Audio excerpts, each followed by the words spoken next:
प्रधानमंत्री नरेंद्र मोदी की शादी को लेकर लगाए जाते हैं तरह तरह के कयास। किसी को नहीं पता मोदी से अलग रहकर क्या करती हैं जशोदाबेन। प्रधानमंत्री नरेंद्र मोदी की शादी को लेकर आपने तरह तरह की बातें सुनी होंगी। कोई कहता है उनकी शादी ही नहीं हुई, तो कोई कहता है कि किसी अनबन के चलते वो अपनी पत्नी को साथ नहीं रखते। सर्च इंजन गूगल और विकिपीडिया पर प्रधानमंत्री नरेंद्र मोदी की शादी से जुड़े कई दावे देखने को मिलते हैं, लेकिन बहुत कम बातों की पुष्टि देखने को मिलती है। हमारे पास एक ऐसी जानकारी है जो कि विकिपीडिया और गूगल के दावों से इतर है। ये जानकारी हम आपको बताएंगे ही, लेकिन उससे पहले आपको बता देते हैं कि प्रधानमंत्री नरेंद्र मोदी की पत्नी जशोदाबेन से जुड़े उन तथ्यों के बारे में जो विकिपीडिया के माध्यम से जानने को मिलते हैं। जशोदाबेन का जन्म 1951 में जशोदाबेन चिमनलाल मोदी के रूप में हुआ था। मात्र 2 साल की अल्पावस्था में उनकी माताजी का स्वर्गवास हो गया था। नरेंद्र मोदी और जशोदाबेन ने वडनगर की जाति के रीति रिवाज में एक सुनियोजित विवाह किया था, जिसकी शुरुआत बचपन में ही परिवार द्वारा तय की गई सगाई से हुई थी। विकिपीडिया की दर्ज जानकारी के अनुसार जब नरेंद्र मोदी 18 वर्ष के थे और जशोदाबेन लगभग 17 वर्ष की थी, तब इस जोड़े ने विवाह किया था। लेकिन TNF टुडे चैनल को विश्वसनीय सूत्रों से मिली जानकारी के अनुसार विवाह के समय PM मोदी और उनकी पत्नी बालिग थे। उनकी उम्र 21 साल के करीब थी। बताया जाता है कि PM मोदी की पत्नी जशोदाबेन उम्र में मोदी से 6 से 7 महीने के करीब छोटी हैं। बताया जाता है कि शादी के कुछ माह बाद ही PM मोदी ने घर छोड़ दिया। अपनी मां के आग्रह पर जशोदाबेन अपनी शादी को बनाए रखने के लिए परिवार के घर आई, लेकिन उनके पति ने व्यवस्था पर आपत्ति जताई। अपनी शर्तों पर अपना जीवन जारी रखने पर जोर दिया और उन्हें अपनी पढ़ाई जारी रखने के लिए प्रोत्साहित किया। उन्होंने एक बार मुझसे यानी जशोदाबेन से कहा था कि मैं देश भर में यात्रा करूंगा और जहां चाहूंगा वहां जाऊंगा, तुम मेरे पीछे क्या करोगी। जशोदाबेन आगे कहती है कि छोड़ने का फैसला मेरा अपना था और हमारे बीच कभी कोई विवाद नहीं हुआ। उन्होंने मुझसे कभी भी RSS या अपने राजनीतिक झुकाव के बारे में बात नहीं की। जब उन्होंने मुझे बताया कि वे अपनी इच्छा अनुसार देश भर में घूमते रहेंगे, तो मैंने उनसे कहा कि मैं उनके साथ जुड़ना चाहूंगी। हालांकि कई बार जब मैं अपनी ससुराल जाती थी तो वे मौजूद नहीं होते थे और उन्होंने अपना आना बंद कर दिया था। वह RSS की शाखाओं में काफी समय बिताते थे, तो मैंने भी एक समय के बाद वहां जाना बंद कर दिया और मैं अपने पिता के घर वापस चली आई। जशोदाबेन ने कहा कि उन्होंने अपने अंतिम अलगाव से पहले 3 साल की अवधि के दौरान अपने पति के साथ लगभग 3 महीने बिताए। जशोदाबेन ने अपने पेशेवर जीवन को जारी रखा। 1972 अथवा 1974 में एक माध्यमिक विद्यालय प्रमाण पत्र प्राप्त किया।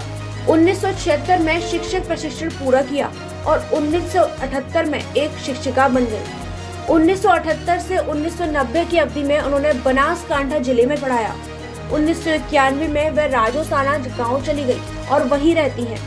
वह सेवानिवृत्त हैं और उनकी पेंशन 14,000 रुपए प्रति माह है। PM मोदी के साथ अपने संबंधों के बारे में बात करते हुए एक साक्षात्कार में जशोदाबेन ने कहा, हम कभी भी संपर्क में नहीं रहे और उनके अंत से आज तक कोई संचार नहीं हुआ है। एक अन्य साक्षात्कार में जशोदाबेन ने कहा है कि 1987 तक वह और मोदी ने सामान्य रूप से बात की। फिलहाल जशोदाबेन ऊंझा में अपने भाई अशोक और अपनी पत्नी के साथ रहती हैं। जब PM मोदी को फॉर्म भरने की आवश्यकता होती है, जिस पर उनके पति या पत्नी की पहचान करने का अनुरोध किया गया था, तो मोदी बार बार स्पाउस सूचना अनुभाग को खाली छोड़ रहे थे या सिर्फ एक डैश के साथ चिन्हित थे, जिसमें 2001, 2002, 2007 और 2012 में राज्य विधानसभा चुनाव शामिल थे। 2014 के भारतीय आम चुनाव में मोदी ने भारत की संसद के निचले सदन लोकसभा में वडोदरा सीट से चुनाव लड़ा। जनप्रतिनिधित्व अधिनियम के तहत और हाल के फैसलों के बाद कहा गया कि एक पूर्ण प्रतिक्रिया अनिवार्य थी। मोदी को किसी भी पिछली शादी की घोषणा करने की आवश्यकता थी। इस मुद्दे के बारे में स्पष्ट होने की कानूनी सलाह के बाद सार्वजनिक और मीडिया में पहली बार मोदी ने स्वीकार किया कि उनकी एक पत्नी है। नरेंद्र मोदी के भाई सोमभाई मोदी ने एक बयान जारी कर कहा कि मोदी पर उनके परिवार द्वारा अरेंज मैरिज का दबाव डाला गया था। उन्होंने कहा कि शादी कभी संपन्न नहीं हुई थी और मोदी ने शादी के तुरंत बाद उन्हें छोड़ दिया। इस प्रकार ये पुष्टि की गई कि शादी वास्तव में कभी नहीं हुई थी।